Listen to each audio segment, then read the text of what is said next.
Por supuesto, esta no es la única noticia en Venezuela. La Mesa de la Unidad Democrática pudo entregar al Consejo Nacional Electoral la solicitud oficial del referendo revocatorio contra Nicolás Maduro, luego de que el organismo oficializara la validación del 1% de las firmas. La tarea ahora es recoger el 20% del padrón electoral, que equivale a casi 4 millones de firmas. Esto en el plano político. En el plano social, la situación es cada vez más difícil. La escasez de productos supera ya el 80%. Mientras tanto, las encuestas revelan que la mayoría de los venezolanos, el 80%, cree que el país va por mal camino.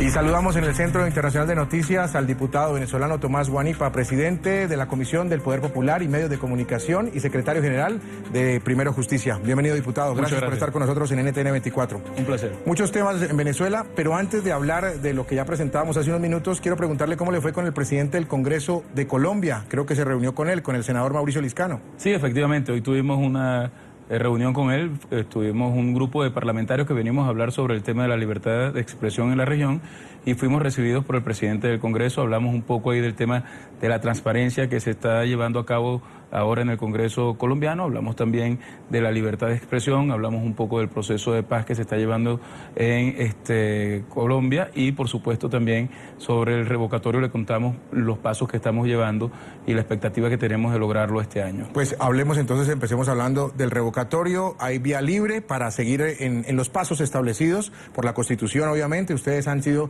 respetuosos del tema de la Constitución. Viene una tarea difícil y es más que recoger las firmas. Creo yo que el tema de las firmas está claro que las pueden recoger. Me parece que la lucha está en el tema del tiempo, la carrera que tienen contra el tiempo. Efectivamente, el tiempo, porque el gobierno ha hecho como estrategia política la dilación del proceso para que no se pueda dar en los tiempos previstos en la Constitución. Vale la pena recordar que el artículo 72 de la Constitución establece que el referéndum revocatorio debe hacerse a mitad de periodo, es decir, a los 3 años de mandato. Es el momento que estamos ahorita y no puede ser cambiado en términos de hacerlo el año que viene, no al 4º o al 5º o al 6º año. Ese proceso tiene que hacerse este año y nosotros hemos ido sorteando todos los obstáculos que el gobierno nos ha puesto a través del Consejo Nacional Electoral, pero ya estamos en la etapa final, que es lograr el 20%. Estamos esperando que en las próximas horas se nos informe sobre la fecha en la cual se dará este proceso del 20%, que además estamos exigiendo se haga en todos los colegios electorales para que todo aquel que quiera poner su huella digital para activar el referéndum revocatorio pueda hacerlo. Nosotros estamos convencidos que el referéndum revocatorio se puede hacer este año. Recordemos que en Venezuela se han hecho 2 procesos electorales con 30 días de anticipación. Cuando el presidente de la República, Hugo Chávez Frías, perdió el referéndum para la reforma constitucional, en 30 días puso una enmienda para lograr la reelección indefinida. Cuando murió Hugo Chávez, en 30 días elegimos un nuevo presidente, con lo cual después del 20% no hay excusa para que ese proceso no se haga este año. ¿Cuál es la estrategia, diputado, para que los tiempos cuadren perfectamente y no se pase del 10 de enero? Y a propósito, una fecha que para muchos en el continente, recordemos que esta señal, por fortuna, no la ven solamente en Venezuela. Bueno, no nos ven abiertamente en Venezuela. Sé que muchos venezolanos nos ven por internet, porque la señal abierta pues está censurada, pero mucha gente en el continente no entiende si hay una confusión en el tema de las fechas. Se hablaba de abril, que es realmente cuando empieza Nicolás Maduro a ejercer el poder. Se toma la fecha del 10 de enero. ¿Por qué queda esa fecha del 10 de enero y no queda una de abril? Porque el 10 de enero es cuando empieza el periodo constitucional para el cual fue electo Hugo Chávez y ellos hicieron la interpretación de que Pero es una interpretación. La interpretación que dio el Tribunal Supremo de Justicia es que Nicolás Maduro venía a completar el mandato constitucional por el que había sido electo Hugo Chávez Frías. Pero en todo caso, antes del 10 de enero se puede hacer perfectamente. ¿Y cuál es la estrategia para llegar a esa fecha? Presión social. Nosotros ahorita estamos movilizándonos por todo el país. Yo en un mes he visitado 17 estados y estamos haciendo que la gente salga a exigir lo que por justicia nos corresponde, que es que ese referéndum revocatorio se haga inmediatamente después de logrado el 20%. Se lo hemos dicho a los mediadores que a través de la UNASUR han estado intentando un diálogo en Venezuela. No puede haber diálogo sobre la interpretación de la Constitución. La Constitución se cumple y punto. La Constitución establece que es un derecho de nosotros poder activar el referéndum revocatorio y a eso estamos yendo. Yo creo que el logro de haber ellos reconocido ya lo del 1%, que pudo haber sido hace semanas o meses, pero que en todo caso demuestra que todos los pasos los hemos ido cumpliendo a pesar de todas las denuncias que ha hecho el oficialismo. Es una demostración muy clara que estamos ya en el paso previo. El 20% se ha convertido también en un tema de mucho temor para el gobierno nacional, porque se puede convertir en sí mismo en un plebiscito. Si resulta que no son 4 millones de personas las que ponen su huella digital para activar el referéndum revocatorio, sino que son 6, 7, 8 o 10 millones de personas, queda deslegitimado inmediatamente el presidente de la República. Y por eso el juego del oficialismo es tratar de evitar que ese proceso se pueda dar a través de denuncias en el Tribunal Supremo de Justicia para ilegalizar la MUD o declarar un fraude donde no existe ningún tipo de fraude. Cuando conocimos el pronunciamiento de la señora Tibisay Lucena hace 2 noches, muchos nos preguntábamos por qué ella advertía que el Ministerio Público iba a investigar a las personas que no les concordaba la huella con la firma. ¿Es quizás una estrategia que tienen ellos para buscar que no salgan a firmar en este 20%? Acuérdate que Tibisay Lucena es una persona que actúa bajo las directrices del alcalde de Caracas, Jorge Rodríguez, y Jorge Rodríguez ha dicho que ese ha sido un proceso fraudulento, una cosa absolutamente insólita, porque lo que está clarísimo es que hemos cumplido con creces cada uno de los objetivos, además de habernos puesto obstáculos tan insólitos como, por ejemplo, el que te pongan máquinas de validación donde nosotros no habíamos recogido firmas a 3 o 4 horas de centros poblados para que la gente tenga que movilizarse, y sin embargo lo logramos. Todo lo que hizo Tibisay Lucena es hablar durante 20 minutos de un posible fraude, pero lo que valió fue los 20 segundos en los cuales dijo, efectivamente lograron más del 1%, efectivamente se tiene que ir al 20% de recolección de voluntades, y eso es lo importante, que hemos ido sorteando cada obstáculo y que no van a poder evitar que un pueblo que quiere cambio logre que ese cambio se dé. Es un tema de emergencia nacional, de salvación de la patria, y no hay forma que Nicolás Maduro pueda evitar someterse al escrutinio del pueblo venezolano, y para eso vamos a hacer todas las acciones pacíficas pero contundentes, nacional e internacionalmente, para que este mismo año el pueblo decida su futuro. Le cambio el tema. Hablemos de la designación del general Néstor Reverol como nuevo ministro del Interior, Justicia y Paz por parte de Nicolás Maduro el día anterior, justo 24 horas después que la justicia de Estados Unidos, más exactamente la Fiscalía del Distrito Oeste de Nueva York, señalara que lo están investigando, que está presuntamente relacionado con distribución de cocaína. Bueno, imagínate tú la vergüenza que significa para un venezolano que después de una denuncia tan grave como esa, el gobierno nacional lo que haga es premiar y ascender a quien está siendo denunciado o acusado. Estas son prácticas que se ha convertido en una política de Estado en Venezuela. Todo aquel que es acusado de algún hecho delictivo, el gobierno nacional lo premia, le da unas funciones para tratar de protegerlo de las acusaciones que se están haciendo. Inclusive los sobrinos de la primera dama de la República que declararon que efectivamente estaban incursos en hechos de narcotráfico, que se vieron las fotos en las cuales procesaban droga, el mismo día que en Venezuela se conoce que efectivamente se declaran culpables y cuentan todos los mecanismos bajo los cuales, amparados con un pasaporte diplomático, cometían todos estos ilícitos, el señor Jorge Rodríguez, alcalde de Caracas, jefe político del Partido Socialista Unido de Venezuela, dice que estos señores son unos jóvenes dignos y que han sido secuestrados por la CIA. Imagínate tú lo que significa la apología del delito cuando el mismo gobierno dice que un narcotraficante tiene derecho a ser narcotraficante simplemente por ser revolucionario. Es el drama moral que estamos viviendo en el país, y por eso tenemos que buscar nuestra reserva moral, que la tenemos en el pueblo venezolano, para salir de este gobierno corrupto y lograr un gobierno de unidad y salvación de la patria. Pero pienso yo, diputado, que esto sí es un reto y un desafío de Nicolás Maduro hacia los Estados Unidos, digo yo.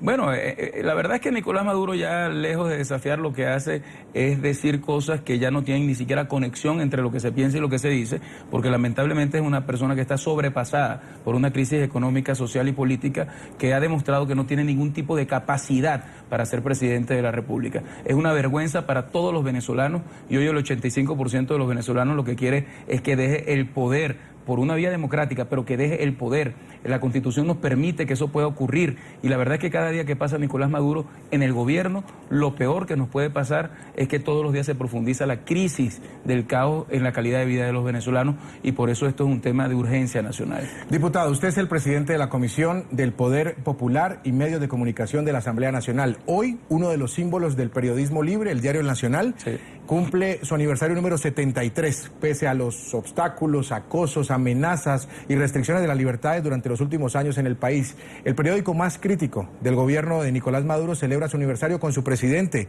en el exilio, con numerosos procedimientos legales, con falta de papel para sus ejemplares. Lo invito a usted y a los televidentes a que revisemos el informe que ha preparado Nicole Colster, nuestra periodista en Caracas. El trabajo constante y la palabra resistencia ha logrado que podamos sobrevivir y ser lo que somos, no solamente sobrevivir, sino que somos de una importancia trascendental como mundo. Venezuela va a cambiar y va a cambiar pronto. El diario El Nacional se ha convertido en uno de los pocos espacios para las voces disidentes en Venezuela. No existe libertad de expresión en este país, la única ventana o una de las pocas que queda es El Nacional. Los otros medios ya con solo verlo sabes que viven en un país diferente. Han sorteado desde persecuciones, acosos, ataques a sus instalaciones hasta amenazas, desde lo más alto del poder a sus directivos. ¡Qué vergüenza se siente al revisar los diarios El Nazi Onal! Aquí lo trajo Diosdado, hoy lo denunció él. Yo lo ando persiguiendo, aquí está la justicia, hermano. Véngase para acá. Nunca he dicho que te van a meter en Ramo Verde es muy buena para ti. La inflación y la restricción, tanto en el suministro de papel como en la asignación de divisas para su compra, otro de los obstáculos a enfrentar. Los últimos años nos han demostrado que puede haber algo todavía mucho más difícil y mucho más tremendo para un periodista, que es no tener dónde escribir. Sí, ha sido años muy duros, la verdad que entre la crisis de papel y el incremento de los costos, porque la verdad que así como todo el mundo lo vive en su casa, todos los insumos se nos han incrementado de precio. Los periodistas del rotativo reconocen la dificultad de ejercer la profesión en Venezuela y más hacerlo desde un diario crítico al régimen. Tuvimos que dejar ir a la mitad de la redacción prácticamente, ¿no? Porque el periódico ya no podía mantenerse. Y en cuanto a restricciones, bueno, creo que a raíz de las protestas de 2014, el 12 de febrero de 2014 concretamente, se hizo más duro este oficio, ¿no? Empezó la persecución con incluso muchos de mis compañeros que trabajan conmigo. Yo creo que desde ese día en adelante se ha complicado todo. Sí, como tal, quizá lo más difícil ha sido el bloqueo de la fuente oficial. Desde el exilio donde se encuentra por imponerse a la censura en su país, el presidente editor del diario envió un mensaje a sus trabajadores y sus lectores. Muchas gracias por su perseverancia. Y además, pronto vamos a tener ese titular con el cual nos vamos a abrazar todos. Retomamos la democracia. Pese a las agresiones e intimidaciones de los últimos años, ellos aseguran seguirán apostando por Venezuela, la democracia y el libre ejercicio del periodismo. Desde Caracas, en Venezuela, para la tarde de NTN 24, Nicole Bolster. Bueno, diputado, y un saludo desde aquí a Miguel Enrique Otero, el presidente editor del Nacional, en su aniversario número 73. Qué difícil que es hacer periodismo en Venezuela en este momento, ¿no? No, muy grave. Imagínate, el drama del tema del papel periódico es que el gobierno conformó una corporación que es del Estado, que tiene el monopolio de la importación de papel periódico, además de que maneja las divisas. Entonces, nosotros hicimos una inspección como Asamblea Nacional en los galpones de esta corporación y vimos atestado de papel periódico el sitio, pero no le asignan el papel a los medios que son independientes como el Nacional. Y esa misma tarde la reacción del presidente de la corporación fue decirnos que ellos tienen derecho a decidir a quién le venden papel y a quién no.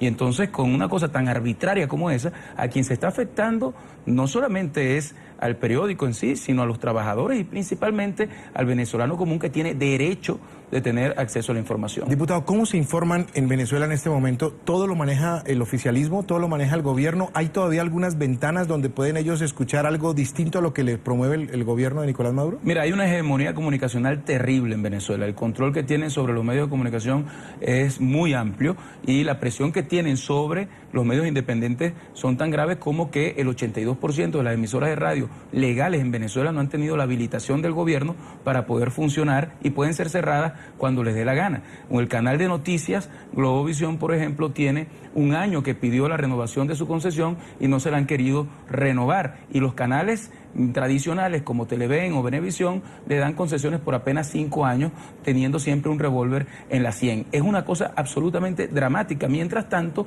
proliferan, por ejemplo, medios de comunicación clandestinos en la radio, 1.500 emisoras de radio que no pagan impuestos, que no tienen permiso de ningún tipo, que no cumplen ningún tipo de reglamento, pero que todas son oficialistas. Y frente a esto, los venezolanos lo que hemos aprendido es a informarnos a través de las redes, buscar páginas digitales independientes, las poquitas ventanas de información que tenemos para poder saber lo que está pasando, y por esa razón NTN 24 fue sacado del aire en Venezuela, porque fue una forma de censurar a un medio que estando fuera de Venezuela podía informar sobre lo que ocurría en todas partes del mundo y también en el país, porque el país se ha convertido en un país noticioso. Eso no le gustó al gobierno y lo sacaron de la parrilla. Es tan insólito que no existen ni siquiera ahora los procedimientos administrativos para cesar a un canal. Simplemente una llamada por teléfono del ente regulador hace que saquen de la parrilla a cualquier canal, como ocurrió con NTN 24, y por eso estamos abriendo en la comisión las investigaciones necesarias y estamos haciendo una reforma legislativa para poder liberar a los medios de comunicación en Venezuela